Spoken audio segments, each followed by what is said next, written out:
how I would look at it is I would say setting goals puts you on offense. Not setting goals means you're playing defense the whole year. Problems and issues are coming at you, and you're just on the defense trying to solve them as they're coming. When goals keep you on the offense. Real business owner. Whatever your situation is currently is not your forever situation. That's really what real business owners is, man. Like, we don't care where you come from. Yeah. Where are you going? Our goal and our job is to reduce the mistakes that you have to make or the money that you have to lose. You want to be an entrepreneur, you want to be successful, don't give up. You learn, adjust, and continue to move forward. Welcome to the Real Business Owners Podcast. We've got episode 136 today for you guys. Of course, you've got myself, Cale Goodman, and G. You got also over here the unit, the T. Cowley, Trev, you got Dog, Kilo G and T Unit because it's a brand new year. We're going by nicknames the entire year. You don't call us by that. No, I was just messing around. I'm moving quickly. So you guys listen, we've got it's end of the year for us, okay? But you're gonna be listening to this first of the year. And right now we're kind of balls deep to the window, to the wall. Into our not only finishing the year end, because there's been a lot to do right now. Holy shit, it's just been go. But we're also making the time to plan out our 2022. And we want to talk to you guys about some of that stuff. And we hope you're doing the same. If you've been grinding so hard to finish out your 2021, it's still not too late. Even though you're listening to this probably January 3rd, the first week of the year, it's not too late for you guys to really sit down and set some intentional goals.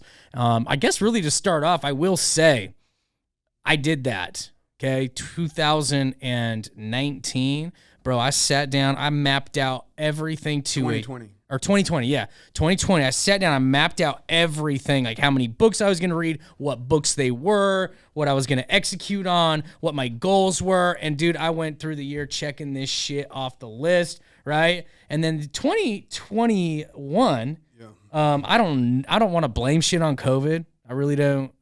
I just didn't do it, right? Like, I had, like, goals in my head, and I was like, and I was on a path, and I knew what I wanted to do throughout the year, but I didn't hit hardly any of those goals, man. Like, we still had a great year, amazing year. We hit income goals. We did these things, but I didn't sit down and actually, like, map out a real good, intentional, like, list of things to do. That's going to force you to produce. That's going to force you to – basically what I see goals as is almost like your North Star. Yeah. If it's February or March – and you're starting to feel down or you're hitting a funk early in the year, like what are some of the things that are ultimately going to be your North Star? In other words, things that help you make the right decision in a certain situation or scenario, almost like core values, so to speak, Absolutely. Right? Like if somebody has core values, they can always default back to that right.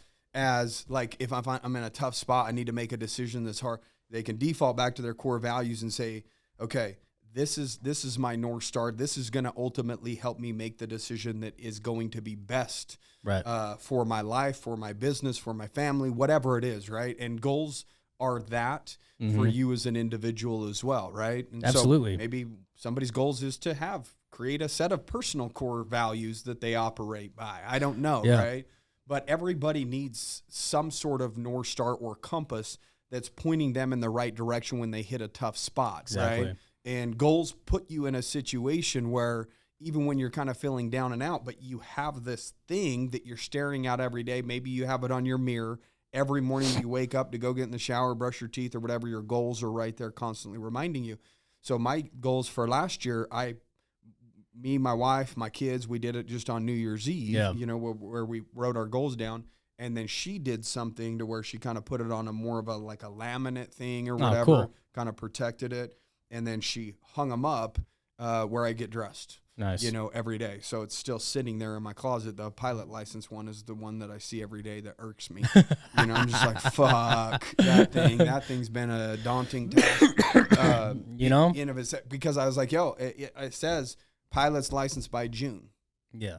It says buy a plane by July. Yeah. And here we are, it's December now for us. Obviously, people are listening in January. But those are some things that I haven't been able to do up to this point. Obviously, certain things are outside of your control when you're setting goals, but that doesn't mean that you shouldn't set goals, right? Like I can't control the FAA taking 8 months to communicate back and forth because they only send a letter out every 2 months. And I've had term. What the fuck am I trying to say? It's a new year, bro. I'm jumbled. Yeah, I don't know. I don't know the pilot terminology, bro. Yeah, I was trying to come up with some high-level terminology. No, it's called communication. It takes 2 months in between communication, right? So you send something off, you get something back like 2 months later. Yeah, they're slow, dude. Everything government's slow, you know? So it is what it is, you know? And sometimes shit is, dude. It's outside your control, bro. Like okay, so, you know, I didn't put it down as a hard goal because I didn't do that this last year, dude. Like, I just had in my head goals, right? Yeah. So we always have these big visions, right? We have these big, huge visions, which is like, you know, like you talk about, like kind of our North Star, but you got to have all these targets to get to that. You know what I mean? And so, like, man, I'm thinking 10 years down the road all the time. I'm a very, very active future thinker, which I think does serve me very well. But if you don't have your yearly, like, goals or targets or benchmarks to hit that bigger vision, you know, year after year that's leading you to that, man, you do what you are. You're setting yourself short. You're selling yourself short, and I've felt that over the last 2 years, a big swing in that, right? Still did a lot of productive shit this year, but I'm telling you, it just wasn't the same. I'm going to blame COVID. I'm not going to blame any of this weird shit. It was me. It was my choice to not actually make it a priority last year to really do that, right? And some things do happen outside your control, dude, like the FAA shit, you know, like I set my goal to launch the book last summer and I didn't hit it. And I was like, oh, I'm going to do it by the end of the year. Well, here I am. I'm done. I'm done with everything. But now the editors and the Amazon, like people that I've hired to help me do the marketing and set up everything, they're coming back and they're like, oh, now we need these little things, which I'm getting to them. But they're finishing up some things and some editing. And I'm like, damn, I'm not going to be able to launch it by end of this year. But I'm still going to launch it by my birthday or January 15th because that's the launch date we set. And, I guess I'll count it as a 2021 win or kind of an in the head goal, but dude, it's just not the same. It's off of your I could have done it. It's off your plate. Yeah. You know what I mean? You did. But at the same time, if you didn't have that goal set, maybe it would have came out in July of 2022. Yeah. So instead of January 15th, 2022, right? So we might not hit some of the goals that we set down for ourselves or write down for ourselves, whether it's us or you guys listening, it doesn't necessarily matter. It's still a North Star, still a compass. It's still something to keep you honest and keep your foot to the fire so that you're continuing to push yourself. Yeah. I mean, it's the beginning of a new year. You know, everybody's had all the excuses in the world the last 2 years, like a COVID situation or whatever it is, right? To kind of pull back, and nobody's going to fault them for really not accomplishing much in the last year or 2 years or whatever. Everybody's going to give everybody pretty much a pass and say, we get it, totally understand. But like we this is kind of our new normal. Yeah. Like when the fuck are you going to adapt? When the fuck are you going to make some adjustments to the actual environment that you have to operate in? Absolutely. This is the environment that we're in right now. So we can either continue to hunker down and wait for the storm to pass. Could be another year. It could be 2 years. It could be till the fucking Joe Biden's out of office in 3 years. Yeah. You know, God forbid, you know, that's all it is. Hopefully, you know. I can't imagine he's even alive. After his first term. That thing's, anyways. Doesn't look like it. You see all those conspiracies that he's like a robot or that he's like got a clone or they've done like surgery on someone else to make it look like him. But I was like, I don't believe any of it, right? But I was like, dude, he has been talking a little sharper lately on clips I've seen, you know? And his voice even sounded a little deeper. I'm like, something's weird with this dude. Well, here we are, right? Here we are. We could sit here and we could talk about Biden being real or fake, or COVID being real or fake, or COVID being the reason why you aren't where you want to be, or Biden's the reason. Look, we made more money this last year than we have any other year underneath Biden during a COVID situation. Yeah. Like, that's just the God's honest truth, and by a pretty hefty margin. Yeah. Right? So our income increased from 2019 to 2020. Guess what? From 2020 to 2021, our income still increased. Right. Does that necessarily mean that we didn't find issues or problems that we had to create solutions for? Absolutely not. Of course, we ran into bigger issues, bigger problems, and had to redo a lot of different things in different companies in order to accomplish the goals that we have. But I think that the biggest issue is people, they're not adapting. That's really the biggest issue. Stop using the current climate or environment as an excuse to buy yourself out of the thing that you know that you need to be doing that's going to connect you to the goal that you set for yourself. Yeah. And when you actually write your goals down and you stare at them, I feel fucking guilty. I do too. Seeing that in my closet getting dressed on the two things that I didn't accomplish, because it's like, fuck, you know, I'm staring at the thing that I should have done, Yep. and it's staring right back at me, and it's forcing me to stay honest. It's Exactly. forcing me to have those things that were important to me going into a new year stay top of mind throughout the new year. We can set beautiful, wonderful goals, but if we just never reflect back on them or don't put them up somewhere where they're visually available to us pretty frequently, it's very easy for you to distance yourself from the emotion that you had when you created those goals. Yeah. Right? And because when we're creating goals, we're in this dream-like state. We're in this visionary state, and it feels good. Like, man, I want to increase revenue by $2 million or $1 million or whatever it is. And I would suggest to people, like, look, if your goal is to increase by $1 million, and let's say you do $1 million a year right now in revenue and you have 6 employees, what should the real goal be? Not $1 million in revenue. The real goal, to break it down to and make it simple, should be having another 6 employees. Like, that's my goal this year. Yeah. Why? Because I know by default with these 6 employees, I did $1 million. So if I duplicate that, then maybe I'll have 2 million. Right. And so in some cases, yeah, it would be nice. We throw out big numbers, but what's the actual game plan in order to bring that to life, right? Absolutely. And so I think that's where a lot of people miss out on goals, is they're really just not adding the piece that ultimately can bring They're it to not actually life. building the map to the destination. Correct. They're just like putting a thing out, right? Yeah. And I've always been a goal setter.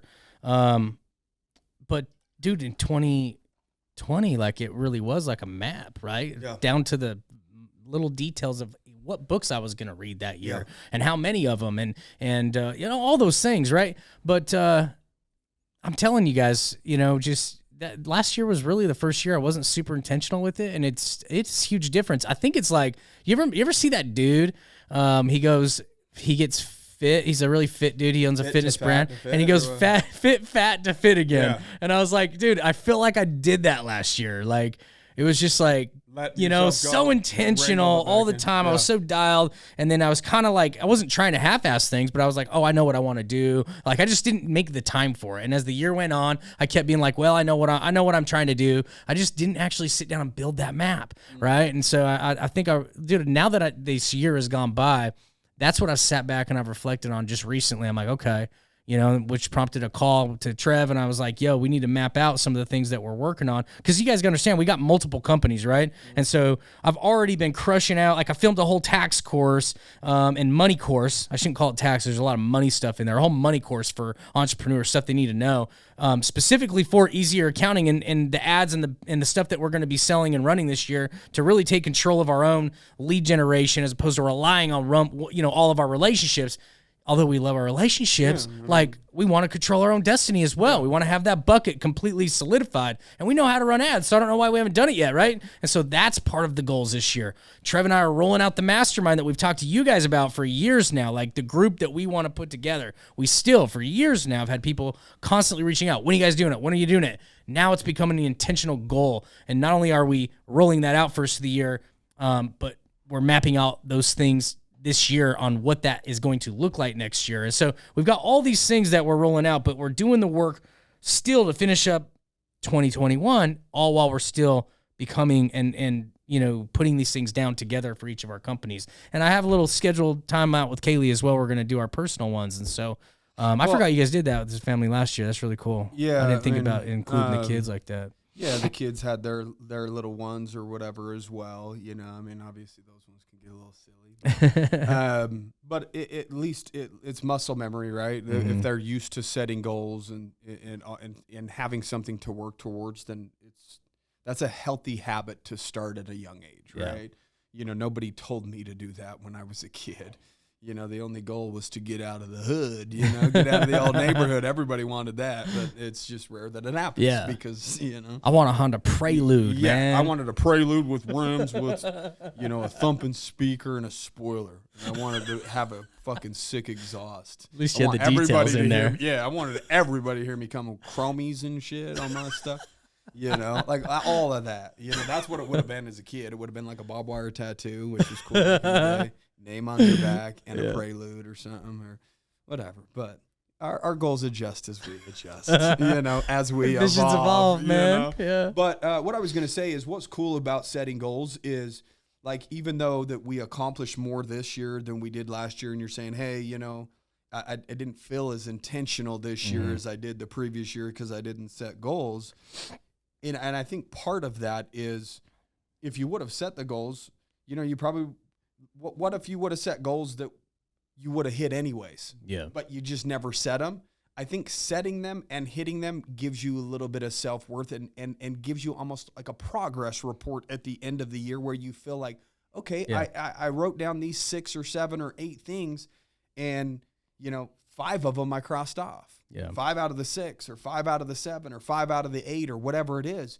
And it's showing you a progress report just like they did in school when you were young. Like, here's your midterm grade, which mine, you know, there was never progress on that. It was just D minuses and Fs. And so I never liked those reports, right? Yeah. And so the idea is, how could you feel more self-worth? How can you feel with greater confidence? Some of these things happen by doing all of the little micro things, like setting goals. You know, I've heard people do it different ways too. Some people set quarterly goals. Yeah. Like, this is the goal that I want to try to accomplish on quarter 1. This is the goal I want to try to accomplish on quarter 2, 3, 4. So they're literally, it's like 3-month goals at a time. Like, I need to hire 3 people in quarter 1. And it could be just as simple as that. And you go out and add 3 people to your staff on quarter 1. Quarter 2, I need to dial in my marketing better. Yep. Quarter 2 is pure marketing. I'm going to figure out how to generate my own lead for myself or whatever it is. Quarter 3, I'm going to start delegating some of these tasks and find a leader in my organization. You know, just little things, because then it makes you be a little bit more intentional during those quarters. So I've heard that. And then I've also heard people do 12 goals, just 1 per month, because again, it makes you operate with more intention, because when January's over and February's hit, that's a new goal, and it's going to kind of refocus you instead of having just goals one time a year, right? And so I've heard people do it a little bit differently. You know, me and Kel, I mean, I can't necessarily speak 100% for you, but I do them annually. I do annual goals, but I also have dates next to them. Like I said, like, I wanted, you know, to have my license by June, which would hold my foot to the fire. And if it's like after June and I'm staring at that every day, I'm like, fuck, I need to get this done. Like, I'm running behind. You almost feel like you're behind the 8 ball a little bit, or running behind the clock, so to speak. Just like when you're late to work, that clock tells you to speed your ass up so that you can get to work without being late, right? If we didn't have that clock in our car or on our phones or on our wrists, we would just gander our way into work, you know, not knowing if we're late or not, and it wouldn't be a rush. I think they call that island time, bro. You know, I need some island time. We them island boys. Yeah, but we're not on an island. But that's what they say, man. Like, out there in the island life, bro. Like, everybody just shows up when they show up, man. It's like, it's like a contractor was supposed to be here 3 days ago. They're just like, dude, it's island time. He'll get here. He'll get here when he gets here. And like, they all just let it pass. They do. It's like, everything like, oh, you got so much to get done on the island that you couldn't be here for 3 days. That's why they build them hotels. They fly a bunch of workers out there, bro. Yeah. You know, the labor force is like we had on our last locals, podcast. bro. They're on island time. Yeah, exactly. They'll get here when they get here, and it'll get fixed when it's fixed, and it'll work when it's working. You know, that's whatever. Great mentality, I guess, if you live on an island.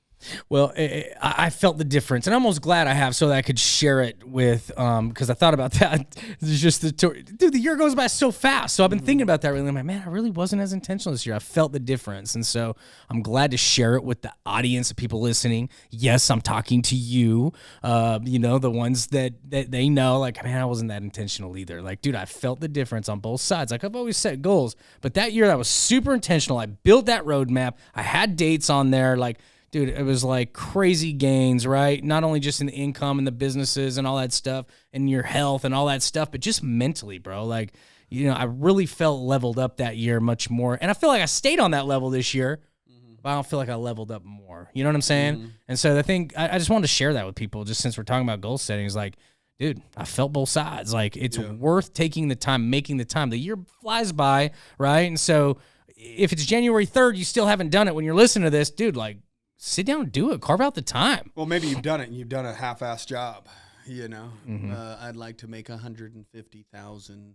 I want to be fit. Yeah. Okay, what is fit? Right. Like, is that 190 pounds on your frame? Is that 180 pounds on your frame? Is it 150 pounds on your frame? Yeah. Like, get detailed. 150,000, that's great. So how much do you got to do monthly? How much do you got to do daily? If you're in sales, how many contacts do you have to try to contact? Like, what's your close ratio? Okay, if I call 100 people and I close 10% of the time and I got 10 deals and it takes X amount of deals in order to make $150,000, this is how many calls I got to do 300 calls a day in order to hit the mark that I set for myself. Yeah. How I would look at it is I would say setting goals puts you on offense. Not setting goals means you're playing defense the whole year. Problems and issues are coming at you and you're just on the defense trying to solve them as they're coming. When goals keep you on the offense, yes, you can play defense every so often when you're dealing with issues, but when you're done playing defense, you immediately go back to offense because you have that North Star or that compass that's keeping you true to what you're trying to accomplish that year versus just staying on defense and letting the world beat the shit out of you. Because if it's gonna happen, right? It's gonna happen. So you could either choose to, play defense when necessary, then go back to offense when you've buttoned up whatever issues that you needed to address or whatever problem that you were facing. Once that's taken, back to the thing that's going to help you move the needle, right? Sometimes we got to do the day-to-day shit that ultimately keeps us afloat, plugging those holes or solving those problems. But you can't stay stuck in that mode forever, because if all you're doing is plugging holes and solving that day's problems, that day's going to turn into next year, the next 2 years, the next 5 years. And guess what? You're still just the person that's plugging the holes and solving problems. Right. And you're not making any personal progress in life. You're probably not making a whole lot of financial progress, because how can you, if you're not able to spend the time focusing on your business? How can you, if you're not necessarily setting goals and creating a vision for how you want your life to turn out? You're just dealing with whatever comes at you, and you have no idea what's going to come at you. So you deal with that, and then you wait for the next problem in order to deal with it again. You have to be able to shift back from defense to offense, and that's where most people lack. They get stuck in defensive mode, and they're just dealing with the shit, and then they never go back on offense to try to grow their business. And part of the thing that might be slowing you down, and the reason why you can't play offense, is because you need somebody else that you can delegate some of the shit to. Right. But yet you're too controlling to give up that portion of your business because it's your baby. It's your business. They can't do it like you can do it. Guess what? I've had that mindset too. And there's somebody else operating the business that I handed down and doing it at a higher level than I did it. It went from like 2.5 million. Now it's doing 4 million, right? Because sometimes a business needs a fresh set of eyes, a new perspective. In some cases that can go extremely south. In some cases it can go, north, I guess, if we're talking about compasses, North Stars, and south and north, Right. I'm going to keep it true to the theme, So, well, sometimes there's the other side of that though, too, where it's like you don't delegate because you're like, oh, I don't want to burden them. I can just do it. I've been doing it, right? Like I've done that, where I'm like, oh, I don't want to delegate these duties over to them. They're probably busy over here. And it's like, dude, you start giving that stuff to them. Now they feel more empowered, and then they freaking own it or kill it, and then now they opened up an opportunity for you to pay them more or whatever, right? And so I've seen that happen with me too. Instead of like holding on to it, because there's a lot of things I wanted to let go of, but I was just like, oh, they're busy. Like our sales manager, right? He doesn't want to take on all these administrative things, or he's already trying to like rally the team and do and lead the team and do the sales calls himself and everything. And so I didn't want to give some of these reporting things to him that would have been quickest or more effective for him to just do, right? And but I just felt bad doing it. I'm like, I don't want to put one more thing on his plate. Well, guess what? He fucking owned it, and it leveled him up, empowered him. And they'll be texting us. Let me know if you guys need anything. Let me know if you guys need help with anything. Let me know. Yeah. So not only do they take that and they run with it and do it at a high level, they're also asking where else they can help. What more can I do? Where else can I serve? Yeah. And so maybe you're not giving your people enough credit. Maybe you haven't developed them enough and even given them an opportunity to shine because you're taking it all on yourself. Yeah. How do you know if you have true all-stars and people that work for you that can actually produce and perform at a high level if you're not giving them the opportunity to perform at a high level, right?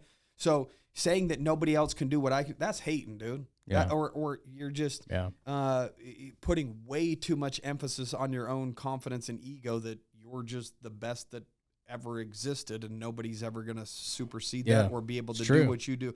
So don't hate, delegate, fool. Yeah, it's true. Don't hate on what you think they can or can't do. Just delegate it and let the freaking data be the data, because the data doesn't lie. And the only way you get data is by doing. Well, when I showed up to the Christmas party, I felt very grateful and guilty at the same time, right? But ultimately grateful, right? Because we used to do all the hiring, and then we would always just get to know everybody, right? Mm-hmm. And now I'm sitting in this room of our company. It's like grown quite a bit. Yeah. We've weeded some people out. We've got new, fresh people in, and they're excited, and it's just a new environment. It's just totally like leveled up people. I don't know all their names. I don't know everything about them. And I think it's important for you to know those things. And so it's important to go and know your people and get to know them and learn about their families and stuff. I think that is important. No, but it's also, I'm like, you don't need to feel guilty about it forever, right? Like you got time to do that. It's also kind of cool to know, like, man, I've delegated. There's people here I get to know. I've got to spend that time a little bit and get to know some of them. But man, look what we've grown to, and the caliber of the people that it is too. Like, and you're like looking at it, you're like, well, the company's growing, but I haven't grown it. Yeah. I didn't hire that person, but normally you're doing a lot. I mean, you're wearing 30 different hats when you start out, and on year 2, maybe 20, and year 3, 10, and then you just never give up your 10. Yeah. Maybe it's this time where it's delegate those 10 hats out to other people or whatever, right? And so really, guys, the whole point of us, you guys have, the diehards, the individuals that have been with us for many, many years, listen to, every episode. First off, shout out to you. We appreciate it. Absolutely. And secondly, we've been telling you guys now for about 6 months that we're in the process of delegating, putting leadership, people in place to operate, our businesses, which is difficult to do. Yeah. Look, we're just as guilty as the shit that we're talking on the people that aren't doing it yet. Yeah. Because we were there, 12 months ago, it's true. 18 months ago, where nobody could do what we can do. Nobody's going to grow this thing the way that we can grow it. Nobody has the vision that we, whatever, right? Whatever bullshit excuse you tell yourself so that you keep doing that shit, and try to feel good about it because you're the only one that can do it. So I have to. Yeah. But no, I mean, there's, Andrew over there, spreadsheet wizard. You hand him shit, and it's like it gets streamlined. And it's like, Casey took a referral partner to lunch today. He just told me about it. I'm like, hell yeah, that was my role, bro. For how long? He's like, now he's finding his own buckets of business, and I'm like, everyone's finding their own lanes, and they're riding in those grooves, and they're starting to really step up and do an amazing job. But the only reason why we've done that is so that we could start focusing on real business owners more. Right. So that we can spend more time and effort. We've told 1 million people that have sent us messages, are you guys going to coach? Do you do mentoring? Hey, do you guys take calls? No, we don't.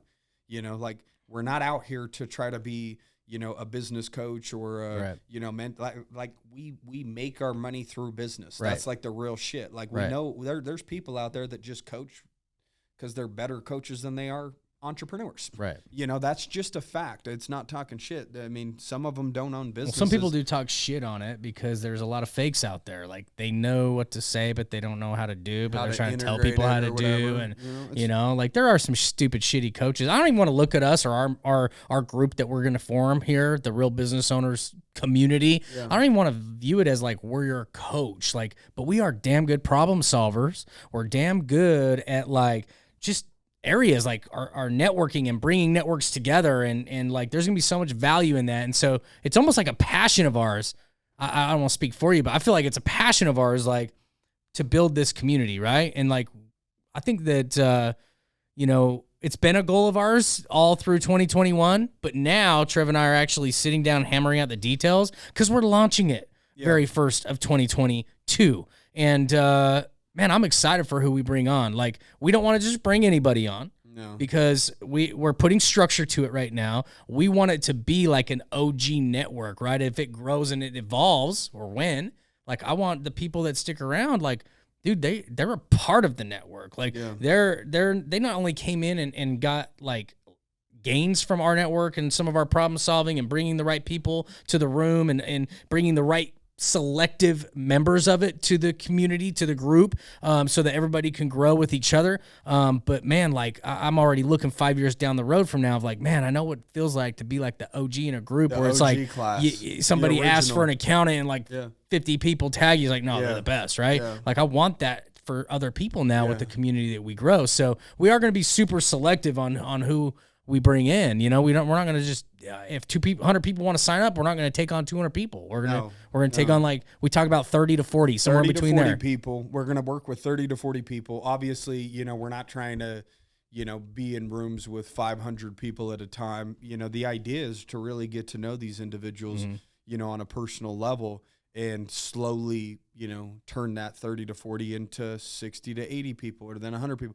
What you guys need to understand is when we joined Apex, there was like 8 to 10 people sitting around a conference room table, staring at each other, saying, what's your problem and how can we help? And everybody had to go around the table, talk about the problem that they're facing. And then you have 8 to 10 other entrepreneurs that might be great in the area where you're lacking. And then they give you, hey, have you tried this? Have you done this? And now it's turned into thousands of people in Apex over the last 3 years that we've been a part of it.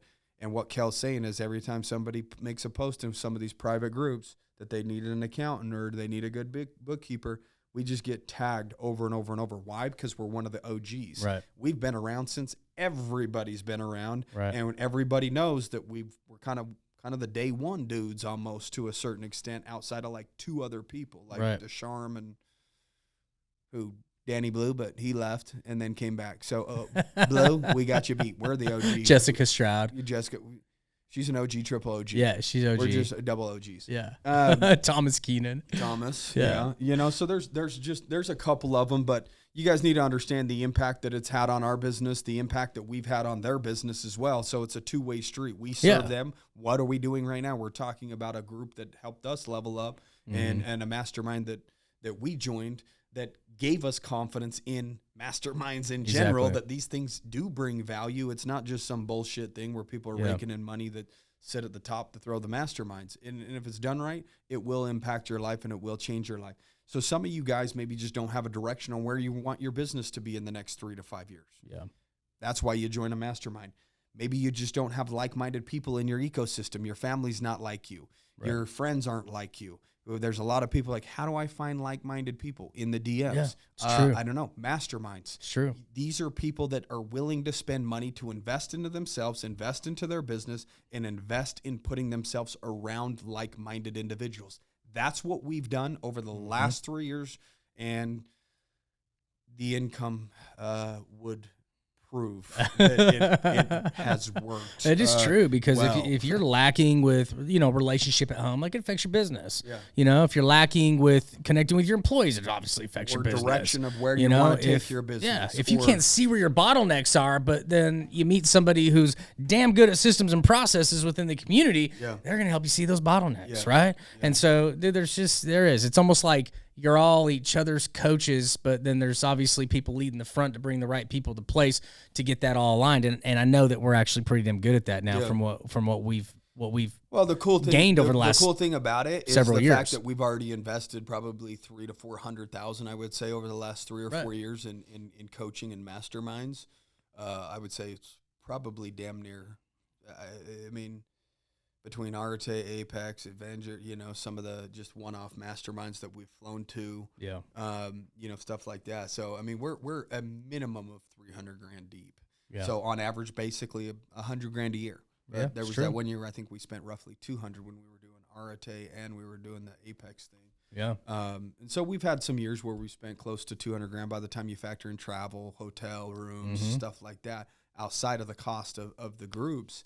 And so we've been able to form quite the network of individuals that are very good at what they do. And so if it's a problem that we can't necessarily solve, or an issue that we can't bring value to, we know somebody that can bring value to it, and we plug you into our network while we're building a network for you to ultimately have as well, that you get a tap into in the group. Hey, has anybody ever done this? How many times we see people, do you guys prefer Kajabi or this? Right. Some people are like, it's Kajabi, or whatever, like just weird one-off questions to where you don't have to spend the money and the time figuring out that app or this way of doing is shitty because you lean on the group and somebody in the group has been there, done that, especially when you're talking about a high volume group of people. But the idea, guys, is, I mean, we could open this thing up and take 100, 200, 300, whatever members right off the bat. But that's really not what it's about. We want to grow things and we want to do it right. The best way to do it is by, small, tight knit, creating a higher level, creating a high level community where each individual has the ability to get to know each individual. Because when you show up to a group and there's 200 people, it's really hard to get to know each person individually. It's actually damn near impossible. Hell, you don't even know some of your employees' names. So as you were alluding to, me neither though. Me neither. And somebody once did say, like, if you know 100% of your employees' names, then your company's not that big. It's not big enough. And so, well, maybe, I don't think we're still small business, maybe, right? Because I don't know how do you determine what small, medium, or large business is? I don't know. Like, you got to be on the Fortune 500 list before you're considered big. I would. Who cares? It doesn't matter. It does to me, dude. I think we're middle medium. Middle medium. We're warming up, though. We're gonna get to that high level shit. But we have learned a lot of shit this year too, though. I mean, here's the deal: like, we're gonna be able to teach you guys a lot of shit that we have learned over the last few years. We built ads and pages and built our own leads before, but it was like back when Google Ads was like, we're figuring out it was pretty janky. It's like, we know how to build a pretty badass funnel now. We know how to build a course. We know how to put shit on Kajabi or go high level now. We know how we have the right resources to depending on what like quality you want to put out there, right? We know how to work with videographers and we know how to run a podcast. We're literally filming a whole course on a podcast right now. It's going to be one of our digital assets. We'll continue to market throughout next year with some partnerships we're doing. We know how to write a book. We're going to be writing the Real Business Owners book this year, but we also, like, I've written a book now and it was brutal, but now I've been writing the second one already. I'm like, this is easy, right? So it's like, man, we know how to do all these things now that we're gonna be able to show these people how to do. In other words, these are all things Kel's talking about that does one thing, main thing, and it builds authority in the marketplace. You are the authority figure in your area for whatever it is that you're doing, or if you want to do nationwide thing, then cool, you could be the authority in whatever industry that you're in. Nationwide. Bro, 5 years ago, we didn't know how to do shit on social media. Now, like, we know how to do some shit on social media. Like, you know what I'm saying? 5 years ago, we didn't know shit about shit. We were just showing up, cashing We knew how to build a Google ad and throw a web page out, and it worked. Yeah. But we kind of stayed stuck for a little bit. And man, it's just crazy what we've learned the last few years. And I just know we're gonna be able to bring a lot of value to the right people. Yeah. And we're gonna be able to bring the right people to the right people.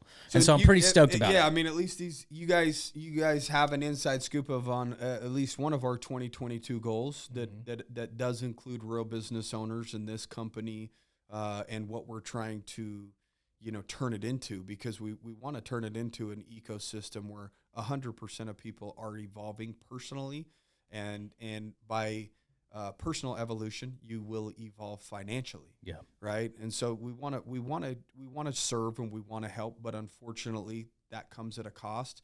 Throwing events aren't cheap. Even if it's 30 or 40 people. We've already talked about bringing in a high power speaker at each one. Very, very private setting to where there's 30 or 40 people in a room, and you're talking about speakers that cost $25,000 to $50,000 to fly in just to speak at big events. Yeah. Usually you don't bring in those type of people unless you're selling 500 tickets at $200 to $500 a piece. And then that speaker comes out and does his inspiring stuff, and it's great. Yeah. But then you don't get any actual like one-on-one time stuff, Q&A, like sit down. Well, what do you do here? And so, man, we've just felt the difference. We know where masterminds can bring value and where they're kind of lacking. And so we've been to enough of them where we can kind of take the pieces that we like and, add some things that we feel as though that can bring value. And look, if that's something that you guys are interested in, you can go to realbusinessowners.com. You could check it out. The site. We're rebuilding one right now. Just so you guys understand, it is December 14th as we're recording this. I know it's January, whatever. And so the site's not necessarily 100% live yet, but you can still put your name, phone number, and email in if you want to get notified when it's available. Those are the first I ones really don't give a shit if you want to or not. It's up to you. If you're ready to invest into yourself and you're ready to go to the next level and you're ready to have a better network and surrounded by like-minded people, then great. Then it is probably something that you're going to want to do. And again, if you're not willing to invest into yourself, then that says a whole lot about your future. It just is what it is.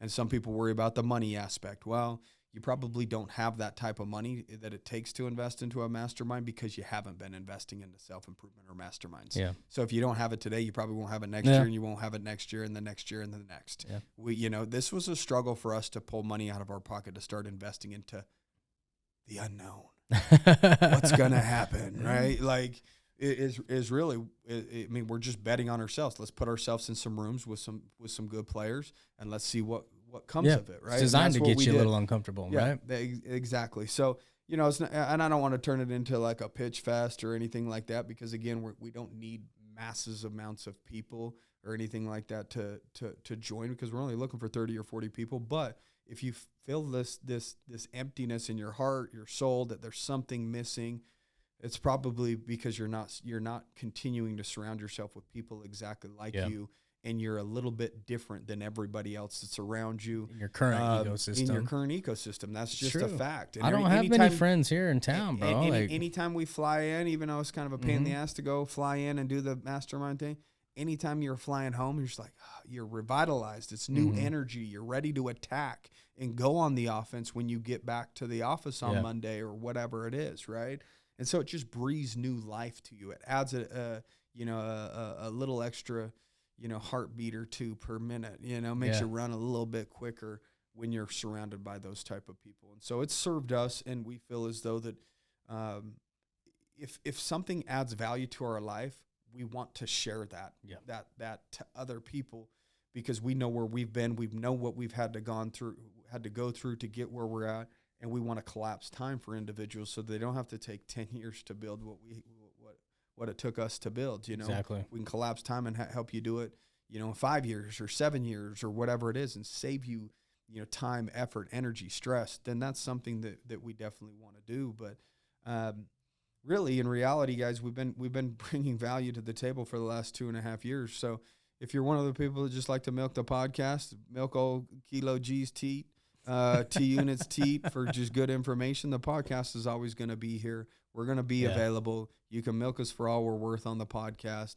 But if you're looking for more one-on-one, personal interactions with other high-power players, and to get to know me and Kel a little bit more, you're going to want to submit your name, phone number, and email on realbusinessowners.com just to get the notification when it's live. Yeah. But again, fair warning, there will be an application to it. We're going to want to know your business. We're going to want to know your industry. We're going to want to know about you. Like, we just don't want to take anybody and everybody. And the reason that is because we need to be protective of the ecosystem and the environment that you're spending money to put yourself in. Yeah. And if we just take on anybody and everybody, there's going to be a few sharks in the water, so to speak. And the idea is making an application process is really to start vetting people to make sure that when you walk into that room, you know you're around just good, genuine-ass, authentic people that are also there to level up and serve the community, but also be served at the same time. So, boom. Couldn't have said it better myself, man. You probably could have. That was long-winded. No, it was beautiful. But, I mean, really the message for this episode, you guys, is get intentional with your goals. Obviously, we started talking about one of our goals we're pretty passionate about. We're excited about it. So we just, run off for 20 minutes and just keep talking about it. Might as well just, let's press stop and record episode 137, all mastermind. But seriously, I mean, I don't know. I just want people to make the time to really get intentional with their goals this year. And that's a way to invest in yourself. You're investing a little bit of time to try to find the best version of you and to have that compass that will keep you, as focused as you possibly can. You're going to get off track a little bit. Yeah. Everybody gets off track in 12 months, but that compass should kind of hopefully bring you back to the trail. So as we've been grinding out this last part of the year too, it's like, that's where a lot of my goals have come from. Like, oh man, now, it evolves, right? Like anything. So you might even add to it a little bit in the first little bit of the year. I mean, there's no rules, right? There's no rules to goal setting. I mean, you could be like, well, I set my goals in June. The number one rule is to fucking set them. Yeah. Other than that, exactly. There's no other rules. Exactly. Yeah. I've just felt the difference of it being super intentional, having a full year, having those targets, having it built like a map to what I want. And I hope some people do that and they report by next year, like, dude, you know what? I felt the difference too, know? So anyway, that's it, man. That's all I have for today. I don't know, Trev, you got anything else? Yeah, write a fucking review. Share the shit. You know, do all the fun stuff that we always ask you to do. And other than that, you know, write your fucking goals down. You know, put them somewhere where you can see them, somewhere that basically is going to hold you accountable on a day-to-day basis. That gentle reminder to say, you're slacking. You know, I'm over here and I want to be reached. You know, goal number 3. So, other than that, guys, kick ass. Have a good day. And some of y'all will see your ass in a mastermind. That's right. Real soon, baby. Other than that, what do you always say? Let's go. Let's go. Peace.